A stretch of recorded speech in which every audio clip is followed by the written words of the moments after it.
Good afternoon, sports fans from all around the globe. I am your host, Jeff Dawson, East Coast Sports Investors, and this is your closing bell for Thursday, March 3rd, 2022. Holy cow, what a busy day, a great day here.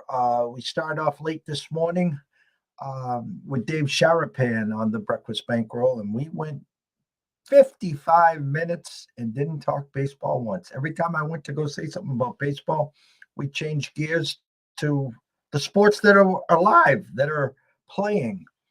And it was a great hour catching up with Mr. Sharapan, who I will see in person in 12 days, 12 nights, but who's counting?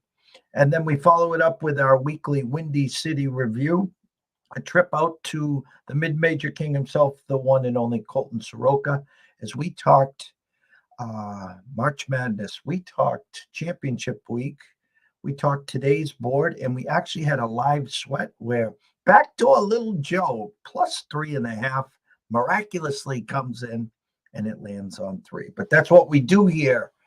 We try to find some sharp angles, values, edges, and get to the window and cash some tickets. So let's bring in the man with the plan from the Palm Tree State himself, the one and only Mr. Scott E.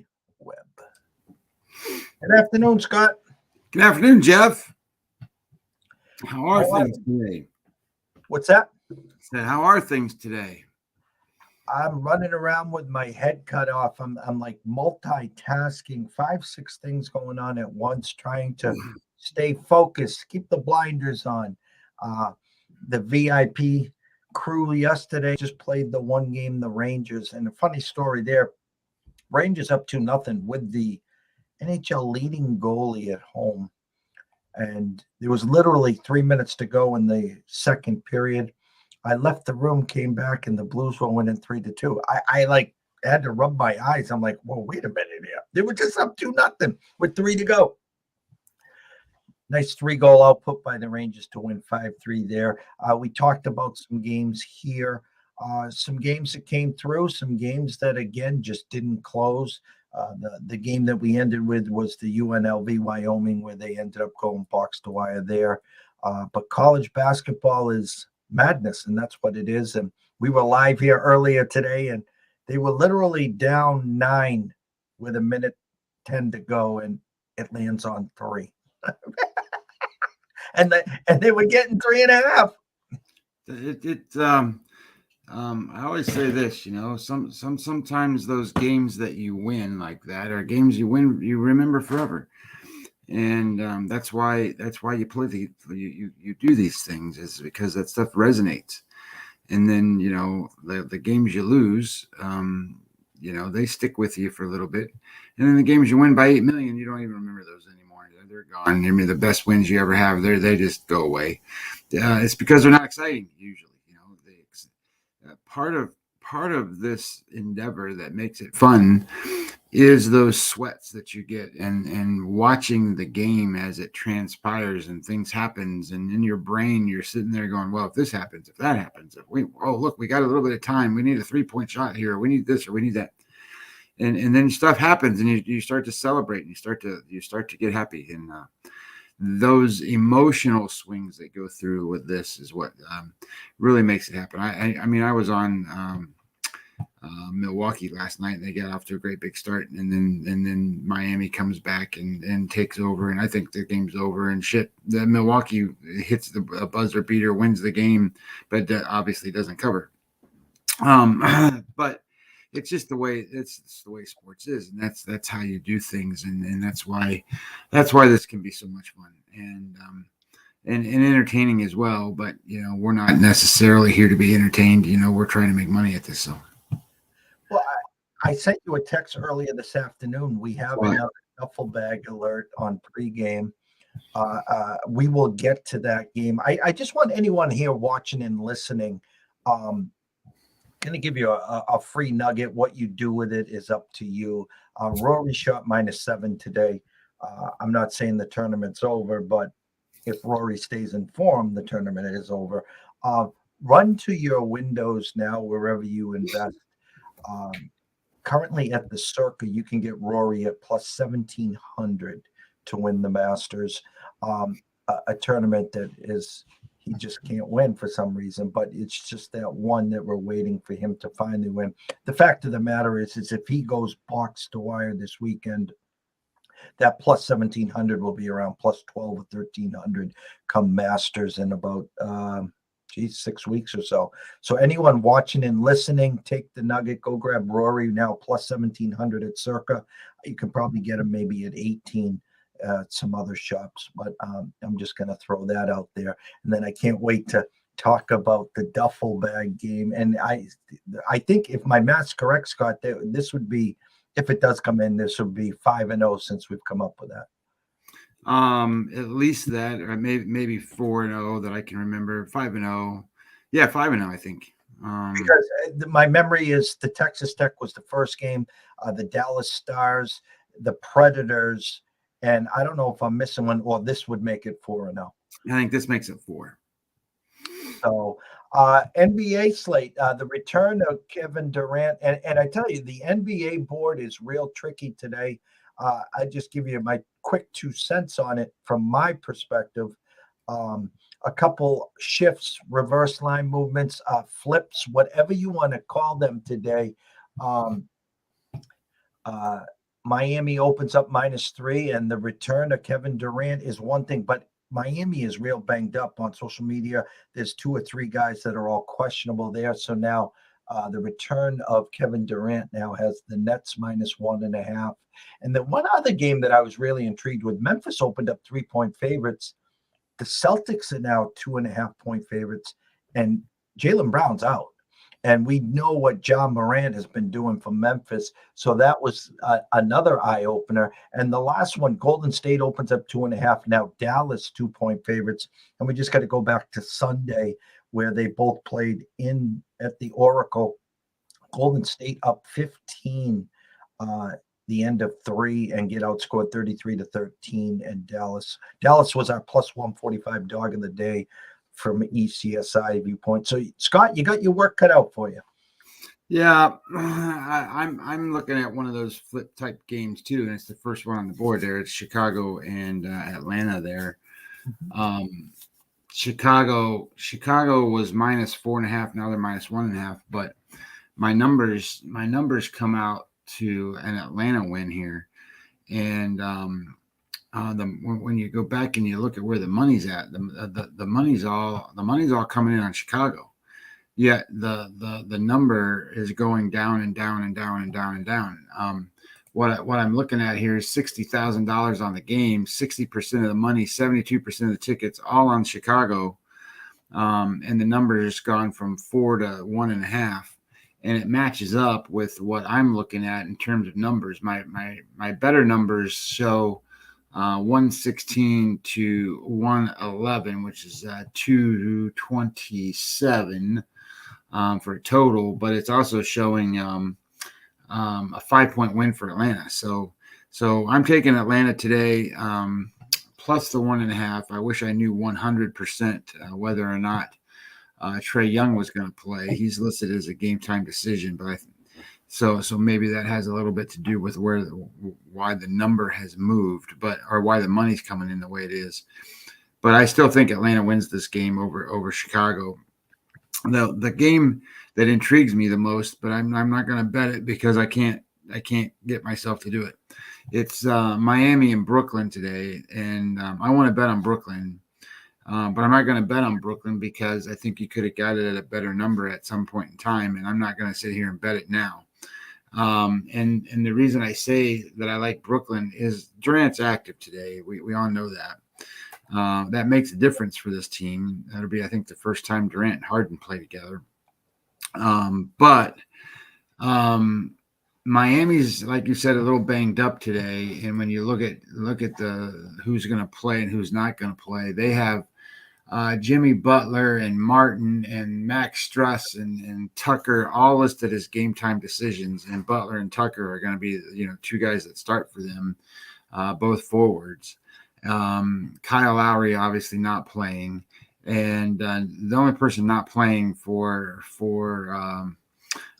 Brooklyn will be Kyrie Irving. I mean, Simmons and those guys hasn't played yet anyway, so I don't count him. So they're going to be pretty healthy coming into the game.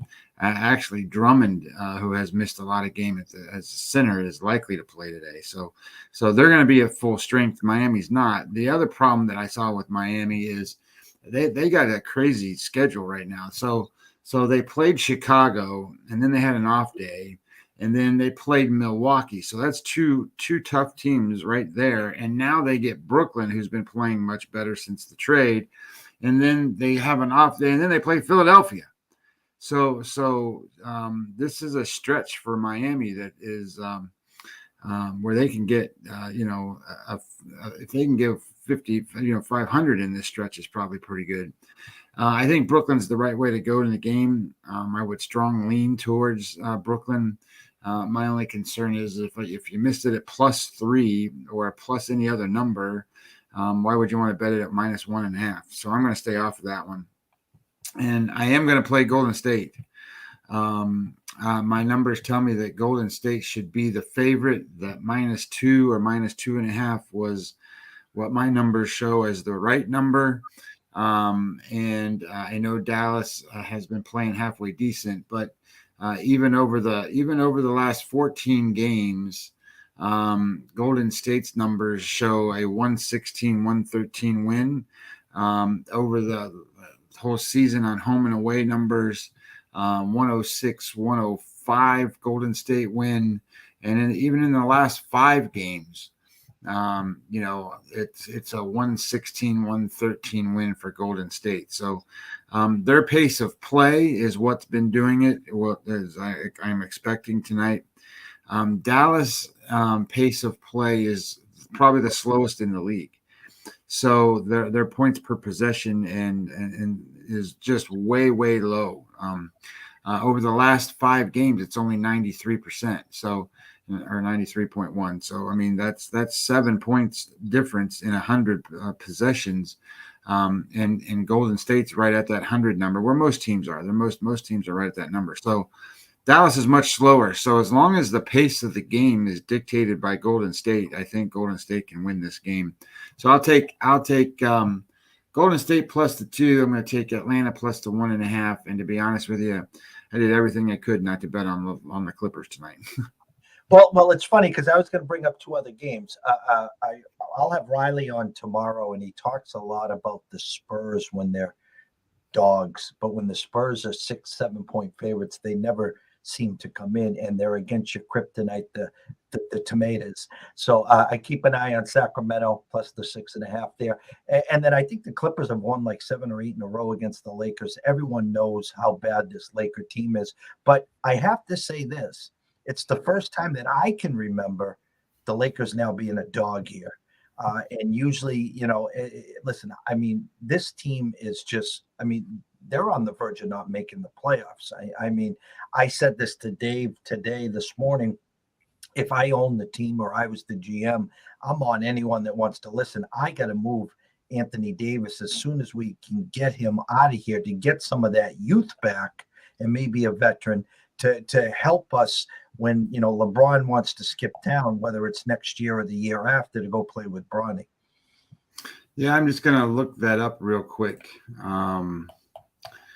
The last 5 meetings, Clippers 105-102, Clippers 119-115, Clippers 118-94, Clippers 104-86, and Clippers 116-109. That goes back to 12/22 of 2020 that the Clippers have beaten the Lakers every single time. And the funny thing is they're doing it without Paul George or Kawhi Leonard. Yeah. Well, they're looking at where's their numbers defense. Over the last 14 games, the last 2 weeks, they are the number 1 defense in all of NBA basketball. They are 98.1 on the defensive allowed points per possession, points per 100 possessions, and they're the only one under 100 Denver is next at 103, and then New Orleans 105, Orlando 106, Miami 106. So they are playing extremely well on defense, and they are not scoring poorly. They're just in the middle of the pack. They're 13th in terms of scoring. So they found something that's working there. And, the Lakers have been playing halfway decent on defense. They're just one of the worst offensive teams in basketball right now. 98 points per 100 possessions, 29th in the NBA out of 30 teams. So it would be hard to imagine a team with LeBron James on it that's could get any worse. And then he's listed as a game time decision tonight. So who knows? I'm going to go over to college. Our buddy Colton is all in today on SMU, rotation number 731, 732, SMU minus the 7 against Cincinnati.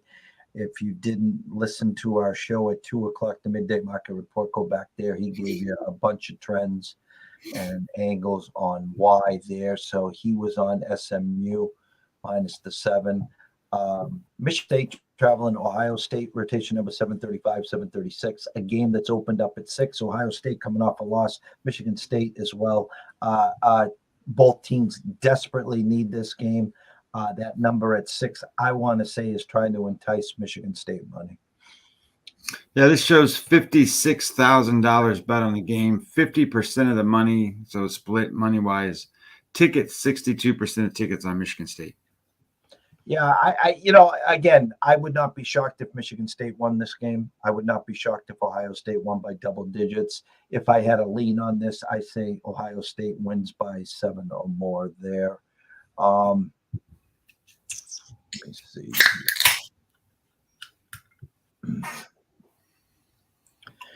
Rotation number 757, 758, Central Florida at Tulane. We have a flip here. Tulane opened up. Excuse me, minus 1.5. Now Central Florida minus 2. I'm showing 54% of the bets, 88% of the money on Tulane.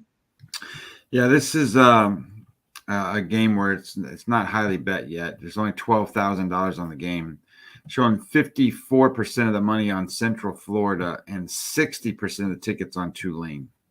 All right, so there's the reason for the flip. I'm going to stay away there, but some sharper, heavier money is coming in on Central Florida. If you were to dabble in that game, I'd rather have you play the money line at around minus 122, 123. All right. The duffel bag game today, guys. Get your notepads. As I stated, 3 times me and Scott have seen on pregame money that it's pure duffel bags. Because when you're talking these NBA, NHL games that have 20, 30, 40, 50,000 and a college game, maybe a solo game like today, earlier today, there was 100,000 on a game. At 2 o'clock, I sent Scotty a snapshot. At 2 o'clock this afternoon, TCU and Kansas. Okay, rotation number 759, 760. Now, TCU beat Kansas on the weekend. There was $205,000 on this game. There was 9,000 of it on TCU. Someone went to the window and put, I think the way my math did it, $165,000 on Kansas. The line opened at 11. It is 12. We released it at 11.5.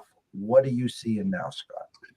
$224,000 on the game.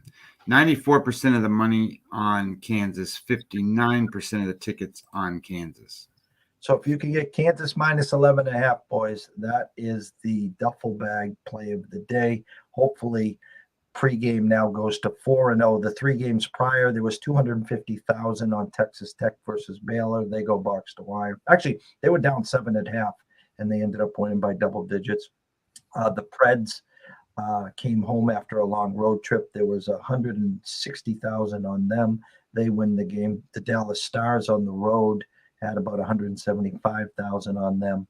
And again, the big thing about these guys is there's 50, 60,000 on games. And when there's 175, there's 210,000. I mean, what was the largest amount of money bet on an NBA game today, Scotty? Let me go back and pull that up. I was just looking. It's $165,000 is the bet. Yeah, that's what I thought. I sent you the picture. In the NBA, you got Memphis and Boston's at 103,000, and Golden State and Dallas is at 100,000. Okay, so this is a college basketball game, people. 225,000. Someone went to the window and dropped a cool 165,000 on this game. And yet that number should have jumped to 14 or 15. The fact of the matter, they're sticking.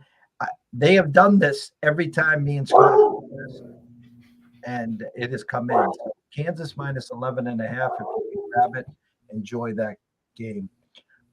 Okay, guys. Rotation number 765, 766. Iowa at Michigan. Now, Michigan, I think this is game 4 without Juwan Howard. They're 2-1. When they've been at home and they've won these games outright, they've been 4, 5, and 6-point favorites.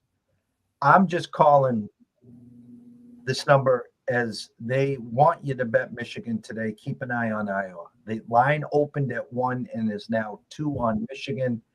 I think they opened that up too low. They're trying to attract the Michigan money.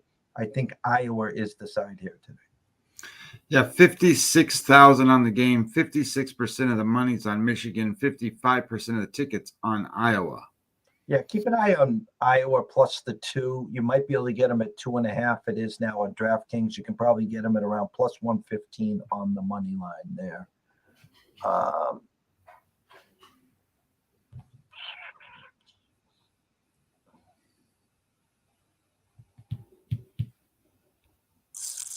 Come on. The smaller tournaments have started up. The game I was talking about, me and Colton was sweating. He had UT Arlington plus 3.5, and it landed on 3. Here's another one. Arkansas Little Rock plus 12.5, winning by 7 outright with 10 minutes to go. Looks like the public's jumping in on Georgia Southern here. Rotation number 805, 806. A line that opened at 6, now 5 across the board. 65% of the bets, 76% of the money on Georgia Southern. Yeah, I'm showing totally different here. $29,000 bet on the game, 55% of the money, 66% of the tickets on Coastal Carolina.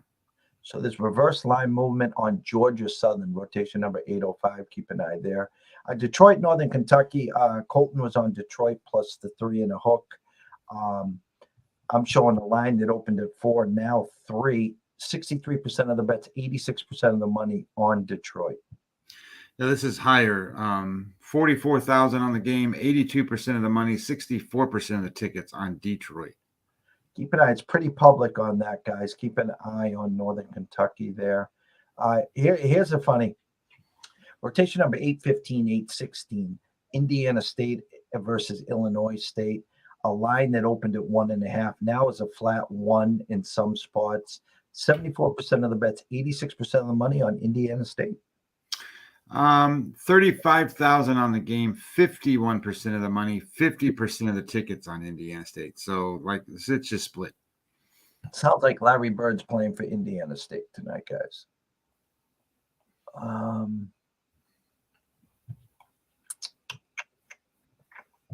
Any comments, questions, concerns, you can always reach me at EC Sports Invest in my DMs, and the same with Scott at Webby20 MLB.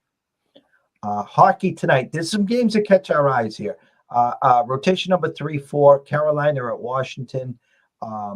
Carolina opened up at 130, now 122. I like to say respect the opening line there on the Hurricanes. $34,000 bet on the game, 76% of the money, 70% of the tickets on Carolina. I'd still lean Hurricanes there. Pittsburgh at Tampa, rotation number 5 and 6. A game that Tampa opened up at 180, now 171. Pittsburgh was in the spot last Wednesday. We were on them, and we failed. The funny thing that really intrigues me here, you think of 2 high-scoring teams here, yet the under-over is at 6. So what are you showing on the under-over, Scott? This is showing 88% of the money and 91% of the tickets on the over. Yeah, I think this goes under. This is a 3-2 game. Maybe it's 4-2 and you push, but I'm shocked that didn't get pushed to a 6.5 there. Keep an eye on the under 6 on that game. Rotation number 9-10, Vancouver and the Islanders. Vancouver coming off that win Sunday at the Rangers. The Islanders just can't find it. I think they're back from their West Coast trip tonight. Opened at 120, now at minus 108. I'm showing 70% of the bets, 74% of the money, Scott, on the Canucks. Yeah, 28,000 on the game, 65% of the money, 60% of the tickets on Vancouver. Yeah, I think Islanders find a way to get it home there at minus 108. I think they beat up on some teams they're supposed to. They did get their sea legs out west, and then they got knocked back down. But keep an eye on the Islanders minus the 108. Another game here, 11-12, Edmonton at Chicago. Edmonton been playing much better since their new head coach. Opened at 150, now 131. 74% of the bets, but on Edmonton, 68% of the money on the Blackhawks. Again, respect the opening number. I do lean Oilers here minus the 131. 46,000, so it's the second biggest basketball or hockey game. 64% of the money, 89% of the tickets on Edmonton. Keep an eye on them minus 131. Now, the big game here at 9:05, rotation number 15-16 is Boston at Vegas. Vegas opened at 120. If you go on social media, gambling, Twitter, the whole world's on the Bruins, bouncing back after a loss to the Ducks. Ian Swayman's in net. The Bruins now minus 109. I would just be real leery here. Swayman's been playing his butt off. I think he's 7-1-1 since coming back from Providence. Vegas has not been playing good. You don't catch Vegas as a dog at home unless it's the Avalanche, Scott.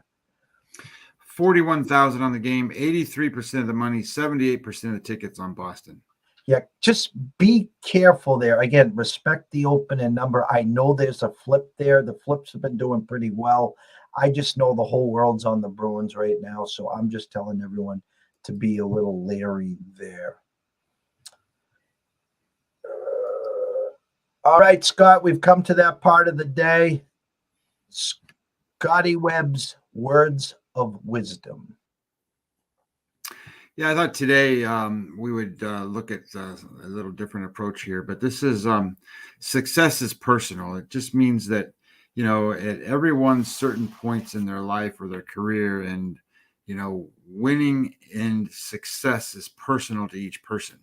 So don't compare your success to someone else's, because a lot of times it could be apples to oranges just based off of where they are in their career and where you are in yours. Often we try to imitate successful people, which is not necessarily a bad thing, but it's the wrong goal to have. You don't want to imitate someone. You want to learn firsthand, which we talked about a little bit yesterday, what it is that makes that person successful, and then adapt those skill sets into your way of being, so that you learn your process and your new way, which is creating your journey, your path, and your success. So then you can compare your success to you. You don't compare your success to someone else, because that's their path and their journey. And at their stage in their journey, it could be way down the road from where yours is, or maybe they're just starting. It doesn't really matter. What you're trying to do is make yourself better and compare yourself to you, not to someone else. It's about growth. It's about making sure that you're trying to understand that the value of you is better than the value of trying to imitate what someone else is doing. And in the sports business, we have so many ups and downs that you can get caught up in this stuff, especially in the swings with our business. You know, we have streaks, whether they're good or bad. And a lot of times you start to try to emulate or compare what someone else is doing, because what you see is consistency. Well, you don't know that that's a fact. You don't know what consistency really is, because in our lanes, people show you what they want to show you. They don't tell you all the bets that they've made. They don't tell you how many bets they've made. They don't tell you how many losers that they have. The truth is that, we always say it's 52 point whatever percent, rounded up 53% is what you need to be successful to beat a minus 110 number.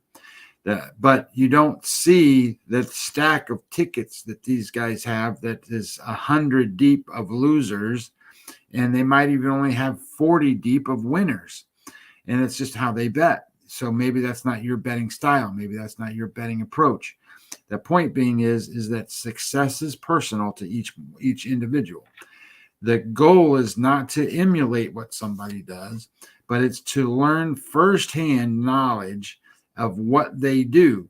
So if you're learning firsthand knowledge of what they do, you can then develop your own set of skills that will create an environment and a culture in which you can create your own path or success and not emulate, but be able to go ahead and compare your apples to your apples and your oranges to yours. The only way to do that, though, and I'm going to tell you a little secret, is you got to keep good records. And everybody knows, okay, we got to keep good records. So what do? They keep the records of how many times they win games and whether they bet on home teams or road teams, or they bet on favorites or dogs, or they bet on road favorites and all that stuff. And they keep those little charts and those little grids. And that's all well and good. And you should do that stuff. The caveat to this is the way you learn fastest is to take and put why you bet on each time you bet. What was it that made you put money on this game?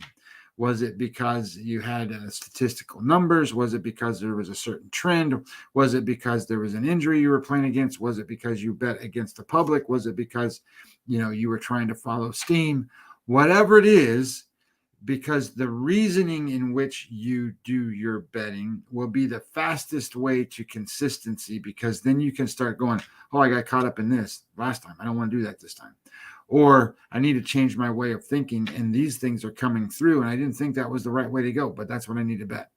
So put that little caveat there, and I think you'll do a lot better. But make sure you realize success is personal to you. It's not the same for everybody. I think that's the toughest part, is the newbies, the one that get caught up in social media now, the ones that get caught up in TikTok, bar stools, these big platforms, and they see these guys winning. I just follow them more for entertainment. That these guys fall off the map, and then next thing you know, Scott, they're back on Twitter saying they just went 5-0 and they won $15,000. DM me and come sign up with me, and everyone thinks you can just miraculously bet a few games and win thousands, and that's the problem. And I think 7 years ago when we started, 8 years back when we were going to go public, and with the thought of US becoming legal, which it has, 30 plus states, the problem is gambling always had a black eye. That word, anyone that bet on sports was a degen. They were shunned in the corner. Well, now that it's legalized, that's what they're promoting. A dollar and a dream, become a millionaire, the FanDuels and DraftKings of the world. And then, so just think about it this way. Your average household that, on a weekend that spends $50 for entertainment on DraftKings and FanDuel lineups. Well, you times that times a million people at $50, that's 25 million that these guys made for the week. And that don't count their 10, 15, 20% rake or whatever they're getting. And it's just bad marketing. And in the long run, it's the people that don't know what they're doing. Most of them say it's entertainment, but it ends up being a problem, Scott. Yeah, and it's not the right way to learn. I mean, a lot of our lanes relate to a lot of things. And as you're going through different things and you're trying to improve, it's making sure that you're improving the right skill sets, not the wrong ones, and making sure that you're focused on the correct things and not the others. You see these guys all the time that come on Twitter or get on shows or, talk about stuff, and you go, oh, that makes a lot of sense. I think I'm going to do that. And so you're emulating what they're doing without having the full understanding of what it is and conceptually what they're doing, so that you can put the practice of the business use to the extreme. And then you wonder why you lose. And what you don't see is all the other stuff that they do or don't do.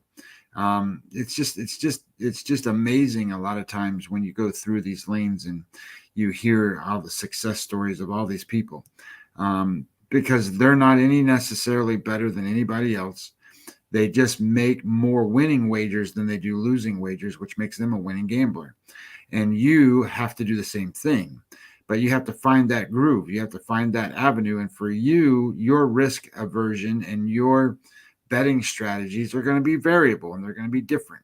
So success to you is something different than it is to me or to Jeff or to anybody else in these lanes. Today's Thursday. It's 5:08, and from Monday to today, we have done 3 shows a day for 4 days.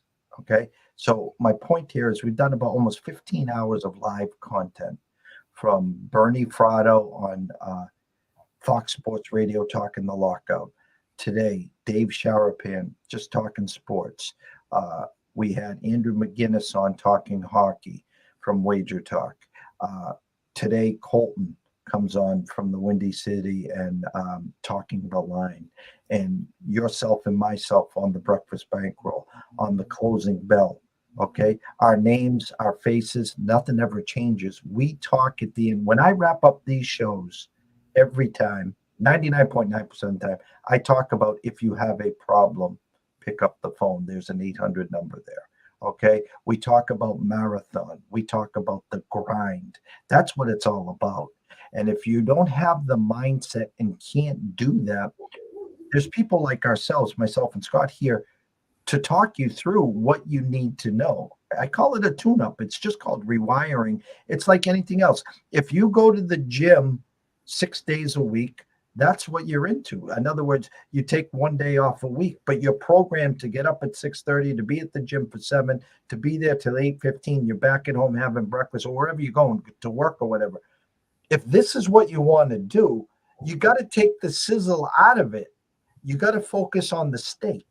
Okay, so those 23-legged parlays I always talk about, the $20 that you turned into 25,000, and then you say, I saw it, Jeff, I saw it. Yeah, there's a thing called Photoshop. Okay, these guys are just putting these out there for that person to say, oh my God, hun, I just spent $20 and I got a chance to win $20,000. Well, it's a great feeling, but after you win the first game and you lost the second game, that feeling's gone. It's over.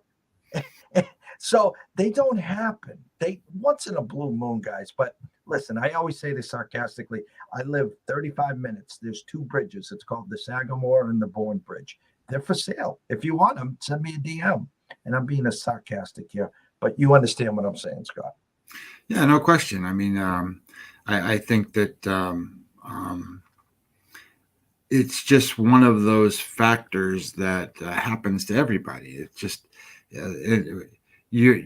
when you're new, everything comes all at you, and that you absorb so much stuff because it's all brand new stuff, and then you got to have to filter all that stuff out to try to figure out what's working, what's not working, what you should be looking at versus what you are looking at.